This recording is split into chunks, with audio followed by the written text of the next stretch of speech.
जब हम भारतवर्ष के विभिन्न राज्यों में बसी लगभग 300 जनजातियों के क्रांतिकारियों की गौरव गाथा याद करते हैं तो एक स्वर्णिम नाम उभरता है, भगवान बिरसा मुंडा। जनजाति समाज, धर्म, संस्कृति और उनके अधिकारों के लिए संघर्ष करने वाले बिरसा मुंडा का जन्म 15 नवंबर 1875 को झारखंड के उलीहातू गांव में हुआ था। वे छोटा नागपुर पठार क्षेत्र की मुंडा जनजाति से थे। पूरा जीवन संघर्ष करने, अंग्रेजों से लड़ाई करने और स्वधर्म, संस्कृति व स्वदेश की रक्षा की जो ज्योति उन्होंने प्रज्वलित की थी, उसी को सहारा बनाकर सैकड़ों क्रांतिकारियों ने भारत की स्वतंत्रता के लिए अपने प्राणों की आहुति दी। साल 1899 को उन्होंने जल, जमीन और जंगल के अधिकारों के लिए अंग्रेज सरकार के खिलाफ एक प्रखर आंदोलन शुरू किया। इसकी शुरुआत छोटा नागपुर से हुई, जिसे उन्होंने उल गुलान यानी महाविद्रोह नाम दिया। इस विद्रोह को मुंडा विद्रोह भी कहा जाता है। 9 जनवरी 1900 को बिरसा मुंडा ने जोजो हातू के निकट डोम्बारी पहाड़ी पर एक सभा आयोजित की थी, जिसमें हजारों की संख्या में लोग एकत्र हुए थे। कमिश्नर स्ट्रीट फील्ड को यह खबर मिली तो उसने पूरी पहाड़ी को घेर लिया। आंदोलनकारियों पर अंधाधुंध गोलियां चलाई गई। इधर बंदूकें थी, उधर पत्थर और तीर धनुष। पहाड़ी पर भीषण संघर्ष हुआ, जिसमें बहुत सी महिलाएं और बच्चे मारे गए। खून से पहाड़ी लाल हो गई। अंततः जीत अंग्रेजों की हुई। अंग्रेजों ने डोम्बारी पहाड़ी पर कब्जा कर लिया, लेकिन मुक्ति नायक बिरसा उनके हाथ नहीं लगे। इस विफलता से झल्लाए अंग्रेजों ने बिरसा को पकड़ने का निश्चय किया। तब अंग्रेजों ने उनकी गिरफ्तारी पर 500 रुपए का इनाम घोषित कर दिया। फिर भी अंग्रेज सरकार उन्हें गिरफ्तार नहीं कर पाई। दुर्योग से 2 गद्दार अंग्रेजों से जा मिले। गुप्तचरों और भेदियों की मदद से 3 फरवरी को उन्हें चक्रधरपुर के बंद गांव से गिरफ्तार कर लिया गया। उन्हें हथकड़ी पहनाकर रांची जेल लाया गया, जहां 9 जून 1900 को संदिग्ध परिस्थितियों में उनकी मृत्यु हो गई। रांची जेल में उनकी मौत स्वाभाविक थी, अस्वाभाविक थी या योजनाबद्ध तरीके से उन्हें मारने का षड्यंत्र किया गया था, यह अभी भी रहस्य बना हुआ है। शायद आगे भी बना रहे, क्योंकि उनकी मौत से संबंधित दस्तावेज प्रमाण नष्ट हो चुके हैं या अंग्रेजों ने नष्ट कर दिए थे। 20 मई 1900 के पहले बिरसा मुंडा बिल्कुल ठीक थे। 20 मई को कोर्ट हाजत में उनकी तबीयत खराब हुई। उन्हें जेल लाया गया था। इलाज के बाद वे ठीक हो चले थे, लेकिन 9 जून को उनकी हालत बिगड़ी। खून की उल्टियां हुई और उनकी मौत हो गई। पोस्टमार्टम उसी शाम में हुआ। कहा जाता है कि हैजा के कारण उनकी मौत हुई।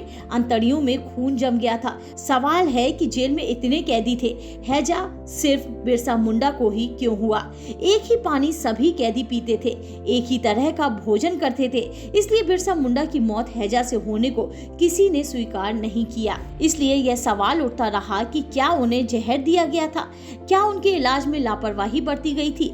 अंग्रेज अधिकारी बिरसा मुंडा के आंदोलन से परेशान थे, इसलिए वे नहीं चाहते थे कि बिरसा मुंडा कुछ साल बाद रिहा होकर फिर से उल गुलान करे। इसलिए इस आशंका को बल मिलता है कि जेल में योजनाबद्ध तरीके से बिरसा मुंडा को कमजोर किया गया, इलाज नहीं किया गया या खाने में जहर देकर मार दिया गया।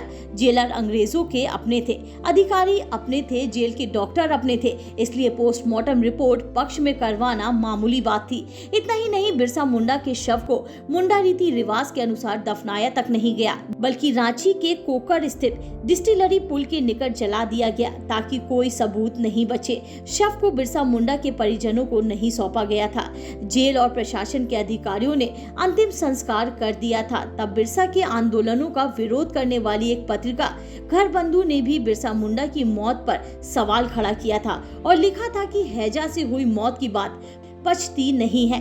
बिरसा मुंडा से अंग्रेज अफसर कितने डरे थे और उनके लिए बिरसा मुंडा का महत्व कितना था, इसका अंदाजा इसी बात से लगाया जा सकता है कि बिरसा मुंडा की गिरफ्तारी की खबर रांची से कोलकाता होते हुए ब्रिटेन तक भेजी गई थी। ये पत्र आज भी ब्रिटेन में मौजूद है। 8 फरवरी 1900 को गृह विभाग के जेपी हेवेट ने ब्रिटेन में विदेश मंत्री सर आर्थर गोडले को पत्र लिखा था कि छोटा नागपुर में मुंडाओं के रिंग लीडर बिरसा मुंडा और प्रमुख सहयोगियों को गिरफ्तार कर लिया गया है।